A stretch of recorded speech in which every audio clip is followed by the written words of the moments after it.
Here's a lesson on using measuring cups and measuring spoons. First of all, did you know that there are wet measuring cups and dry measuring cups? I bet you can guess that wet measuring cups are used for liquids and dry measuring cups are used for powders or dry ingredients. So usually when you get a set of measuring cups, it comes with a full cup, a half cup, a third of a cup, and a quarter of a cup, and sometimes an eighth of a cup. And these are different measuring sets that I have. That's why they're different colors. Usually you'll have them, and they nest inside each other. So an eighth of a cup is equal to 2 tablespoons. If you measure 2 tablespoons and put it in the eighth of a cup, that would be the same thing. So if you don't have an eighth of a cup and a recipe calls for an eighth of a cup, you can use 2 tablespoons. A fourth of a cup or a quarter cup is the equivalent of 2 eighth cups, which would be 4 tablespoons. Okay, you with me? Now the next one's a little tricky. A third of a cup.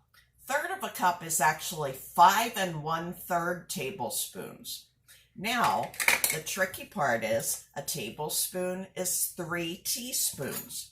So, a third of a cup is 5 tablespoons and 1 teaspoon.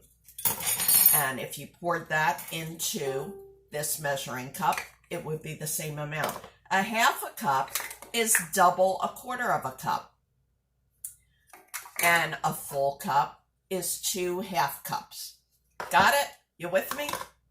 You can replay this.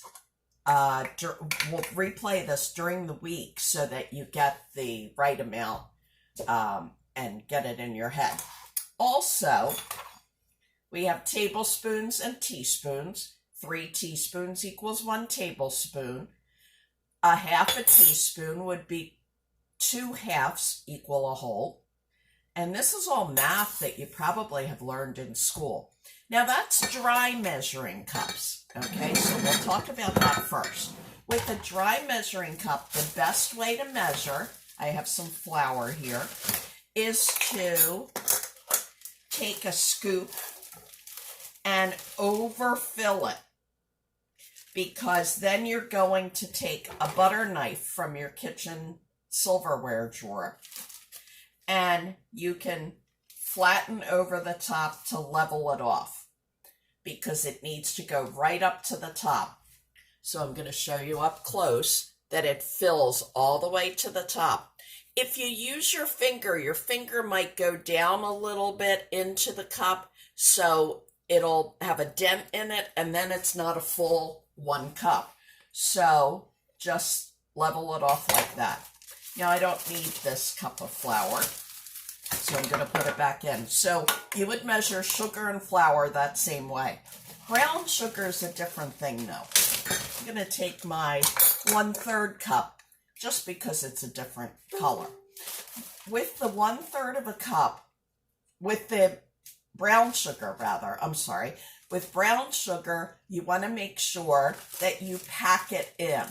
So I'm going to put it in so that it's overflowing.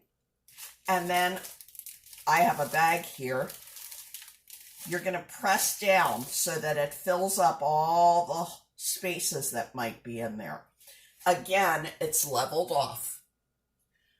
So that's how you do measuring brown sugar.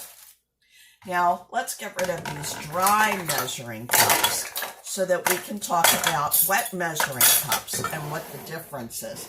This is a 2-cup wet measuring cup. And this is a 1-cup wet measuring cup. And I'm going to just show you the 1 cup because most people have this. On the 1-cup measuring cup, it has lines that don't go up to the top. And the reason it does that is because, say you needed a cup of milk for a recipe or a cup of oil for a recipe. If you fill it all the way to the top, then